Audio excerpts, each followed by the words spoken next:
Greetings again, everyone, and welcome to another episode of OSI Today, the podcast featuring news and views from around the Office of Special Investigations. I'm Wayne Amon from OSI Public Affairs, and in this edition, we continue our special series within OSI called My OSI Journey, which showcases the diversity and inclusion of our command-wide members. And today, I'm very pleased to be joined all the way from Germany via Zoom by Ms. Aishah Gustafson, an intelligence specialist and the OSI Command Editor. Aishah, welcome to the program, My OSI Journey. It's great to hear you from across the pond. Thank you so much, Wayne. Thanks for having me. Now, obviously, in reading your bio, intelligence has been a major part of your career in OSI and other places. Now, as a former intelligence person myself back in the day before the gray hair took over, I found that, working in the intelligence community is one of the most interesting, to say the least, jobs around. And I would imagine that you feel the same way. Would that be a fair statement? Yes, definitely. You're always learning. Things are always changing, and there's always something to learn that's new. Now, when and how did you become interested in law enforcement and subsequently OSI? So, for me, interestingly, I didn't become interested in OSI because of law enforcement. It was, as you mentioned, my work in intelligence that got me interested in OSI. And so OSI's counterintelligence mission specifically. And intelligence, for me, it was very happenstance that I fell into it. So how I became interested in intelligence was basically, I was at the University of Washington getting my master's, and to be honest, I was very desperate for a job as my graduate career was coming to an end. Right. And I discovered that a very specific organization was going to be at a job fair I had planned to attend, and that was the Department of Navy, the Joint Intelligence Center Pacific. They were listed as an employee that were going to be there, and when I read up on them, it checked a lot of boxes. And it was actually located in Hawaii, and lo and behold, I grew up in Hawaii, but I didn't even know they were there. Right. It was a federal job. It was in international affairs, so right up my alley, research and writing. And so that's basically how I fell into it. Wow, that's very interesting. Now, as far as your other, I guess the other hat of your dual hat, I mentioned in the intro that you're the OSI Command Editor, and you are the only person in OSI as the Command Editor. Can you tell us a little bit about that position? Sure. So you're correct that I am the sole editor for OSI's intelligence production, which means I review all formal products that OSI publishes, and I've been in that position for about 2.5 years. Right. I've actually just vacated it by coming to Germany, and now I'll be turning back to kind of the traditional analyst mode. But it's been a great experience. It's been a great professional development opportunity as far as being able to read all of what OSI is producing and publishing in the in the formal sphere of things. Right. So it gives you a great understanding and insight into all, the different disciplines that we study and analyze. Yeah, it sounds like there's never a dull moment in that particular job. No, yeah, it changed. Right, the topic changes with every paper you review. And having now turned back to the traditional analyst mode, I think it's a great benefit that I'll be able to leverage as far as knowing the people who produce, on certain topics. So it's going to allow me to have a lot of good reach back when I need that. And just having an understanding of all that OSI covers in the analytic realm. Right. Very good. Now, how exactly did your OSI career begin? Now, you mentioned, you went to University of Washington and so forth. But how did your direction actually swing over to OSI? Was it that career fair that perhaps got you thinking in terms of a law enforcement organization that might be in your future? So my time with OSI is actually pretty recent, I guess. I've been in the intelligence community for about 15 years now, and at OSI, it's been about over 6. Uh-huh. So I guess you could say it's been about a third of my career. Right. But at the time, I was with another agency as a contractor in the supply chain risk management team, Uh-huh. and at the time, I think it was a newer concept to intelligence, and it was. But I had heard that OSI was really leading the way on this topic, and Right. I also knew other folks that were working there and were very happy with the transition that they had made. And for those reasons, I really wanted to join OSI, and I finally did get my chance, and I certainly seized the opportunity to join OSI at that time. Very, very good. Now, you mentioned a career fair. Was it a career fair that helped you vector over to OSI? Not OSI specifically. I really wasn't aware of OSI until, about, gosh, maybe 8 years ago or Uh-huh. so. Uh-huh. Um, uh, but the job fair did, for the first time, illuminate the idea of me pursuing intelligence. Right, right. Yeah, I mentioned the job fair because I know folks in the recruiting directorate here at OSI headquarters, and they're always excited about knowing when job fairs bring people into the fold, if you will. So that's always a good thing. Now, Isa, were there any challenges you faced once you joined OSI, and how did you overcome them, if there were some challenges? Yeah, and just thinking from the diversity perspective, I'm actually very honored and happy to say that I don't feel like I've experienced any barriers in those terms at OSI. But I will say that when I do go to interagency meetings, so I'm going to meetings with our partners that we frequently engage with, I do feel that the lack of diversity becomes much more apparent. Uh-huh. There are times when I would literally be the only woman and or only Asian person in the room. Right. Um, and I guess coming back to OSI, if there were any challenges, and again, not really, but at being an intelligence specialist in an agency full of special agents, Uh-huh. but I think I feel fortunate that I've seen us change to that culture. Right. The agents I've personally worked with do see the value in intelligence specialists, and Uh-huh. that's led to a number of successful professional relationships. Right, right. Yeah, well, it Mm. sounds like obviously it's worked out very well for you over the years, that's for sure. Isa, who or what inspires you to do your best in OSI?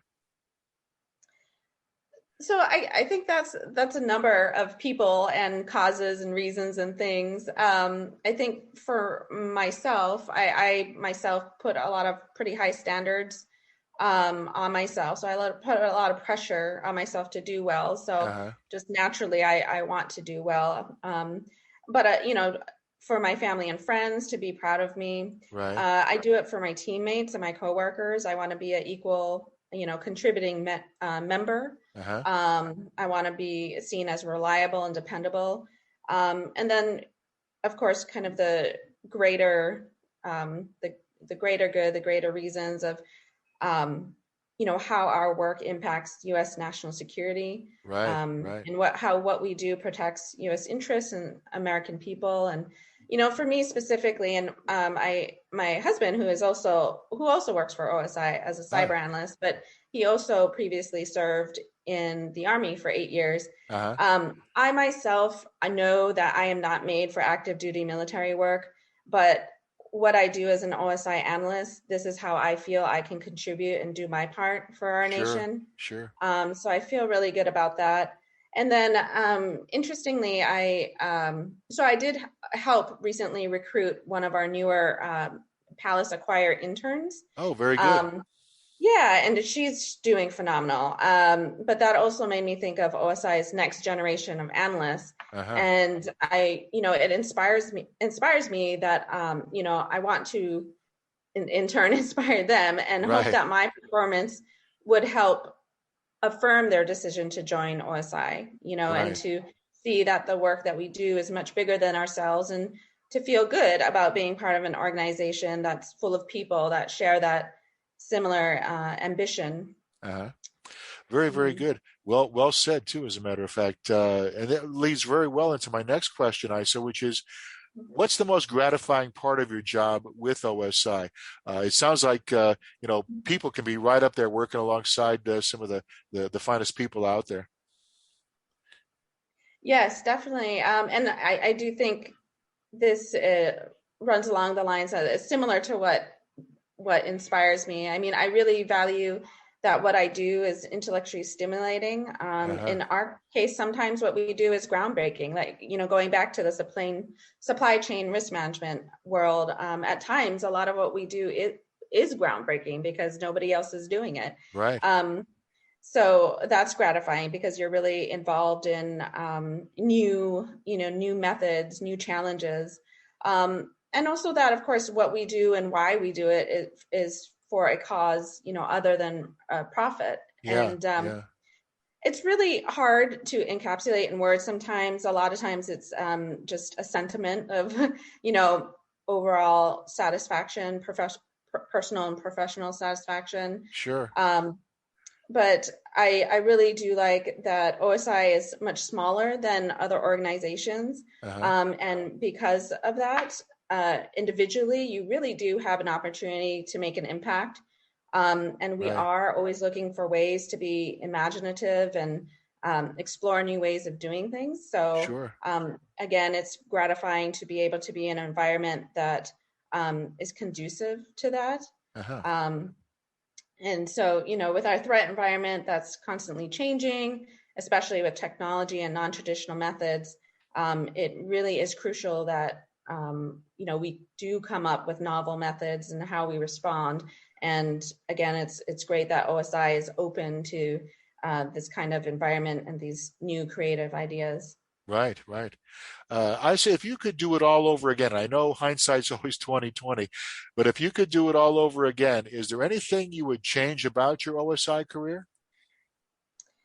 Not really. I think we're in a great place. And again, my husband, who I mentioned, and my family, we just arrived in Germany.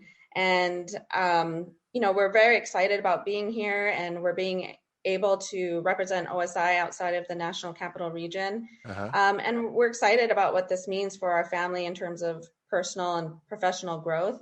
I've mentioned before that I was with OSI. I've been with OSI for over 6 years, Right. and I'd say in that amount of time, I've been on basically like three different positions, and so I think I've made, I've had good diversity in positions in that amount of time, as well as time on target, I guess you would say. Right. So I was supply chain risk management, and then I actually was on the technology production team, specifically assigned to covering artificial intelligence. And then again, as the command editor for intelligence production. So Right. I think it's been a good path, and being here in Germany now is my next chapter in my OSI career, and I'm just really excited about it. Very, very good. What direction do you envision OSI going in the future? Looking at kind of the big picture. So I think in terms of the analytic cadre, having been in the IC for a number of years and with a number of agencies, there's kind of this comparison that goes on in my mind. Yeah. But for me, I'm happy to say again that what I had been hoping for the analytic cadre is actually coming to fruition. Uh-huh. And I think we as an organization can be very proud of that. And what I mean by that is that, more positions are being created, uh, more development of our career tracks is being done. And we're really professionalizing how we represent analysts and their needs. For example, OSI created the position of Senior Intelligence Officer, Right. which is OSI's first GS-15 analyst. And he himself then led different working groups to address the needs of our analytic cadre. And we're really starting to see those benefits. And in fact, myself and my husband coming to Germany is an example of one of those benefits. It's one of those it's an example of one of those career tracks growing or opportunities expanding. So I'm really excited about that. But I guess I'll go back to how my entree into the IC was happenstance. And I guess I as far as how I envision an OSI in the future, and again, specifically to the analytic cadre, for myself, I wish my entree into the intelligence community would have been more deliberate, meaning that I would have known about intelligence as an option or OSI as an option before I went to that career fair. Right. And so, like you said, I think improving the ways in which we, in terms of outreach and recruiting and hiring, for me, I felt like I was just extremely lucky to be at the right place at the right time. Right. But because of my non-military background, I really didn't know what my options were, or how to navigate it. And having been to at least one recruitment fair, I'm worried that things haven't changed much. So I would love to see some improvement in that area. But what it is really just appealing to folks that don't kind of fit this, the traditional disciplines that I think we in the past have hired from. So, the international studies and the national security studies. And when I was at the recruitment fair, I really focused on encouraging folks from the backgrounds of computer science and engineering and finance to really let them know about OSI, but also, share with them that their skill sets really can be used at our organization. Right. And again, as far as diversity goes, those are really the diverse perspectives we need. Sure. Now you just touched on diversity. Why, in your view, Aishah, is diversity and inclusion foundationally important to OSI's success? I think diversity and inclusion, it has a lot to do with people, right? And people being at the core of any organization. I think the essence behind diversity and inclusion is this notion of being able to nurture an environment where people feel a sense of belonging, that their voices are being heard.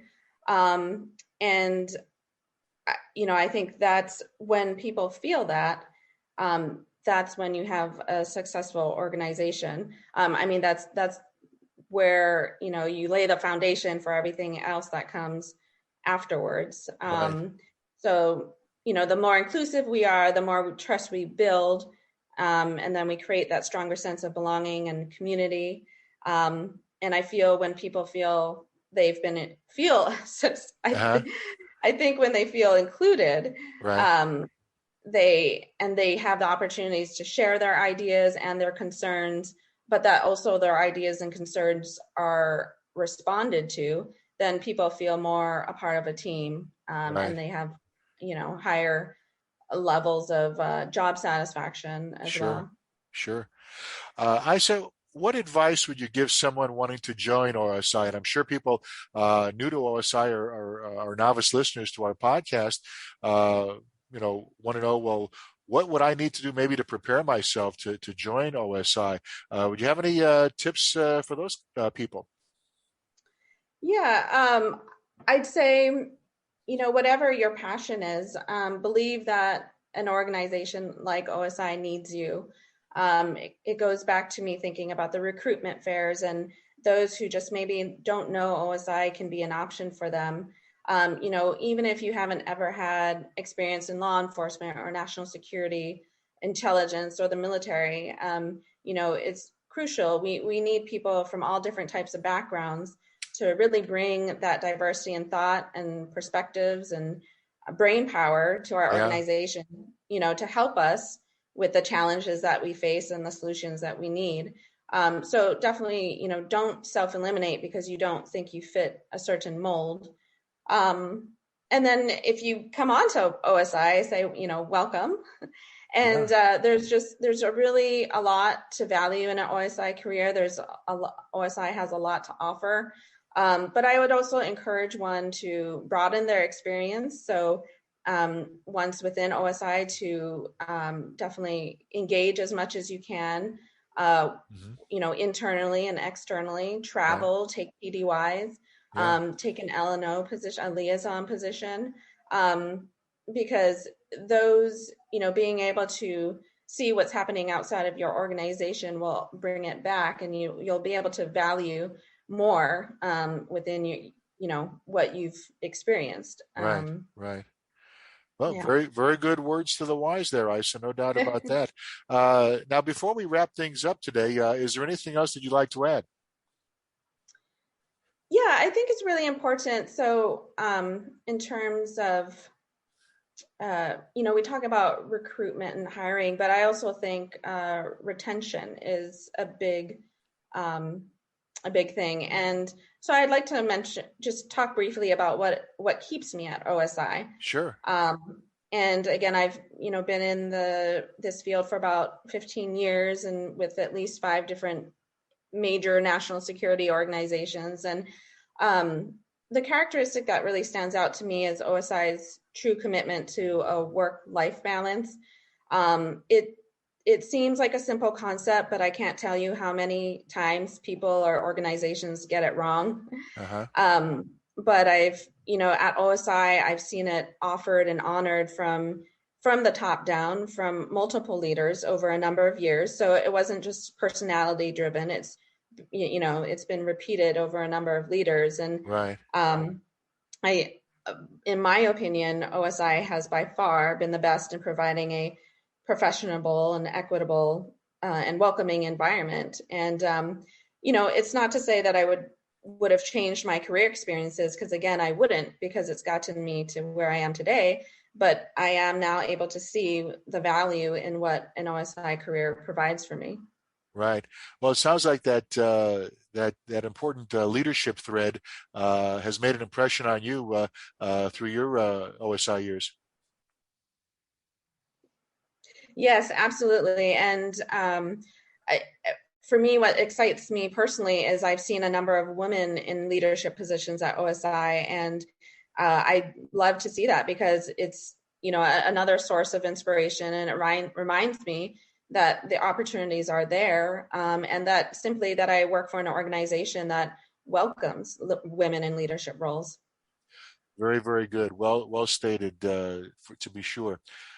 Our guest has been Ms. Aishah Gustafson, an intelligence specialist and the OSI Command Editor. I guess I should say the former OSI Command Editor. Would that be correct, Aishah? Yes, that's correct now. Okay. Aishah, thank you so much for taking the time to be with us. We really appreciate it. Thank you so much, Wayne. My pleasure. And thanks to all of you listening for tuning in. For OSI Today, my OSI Journey, I'm Wayne Amon saying so long for now.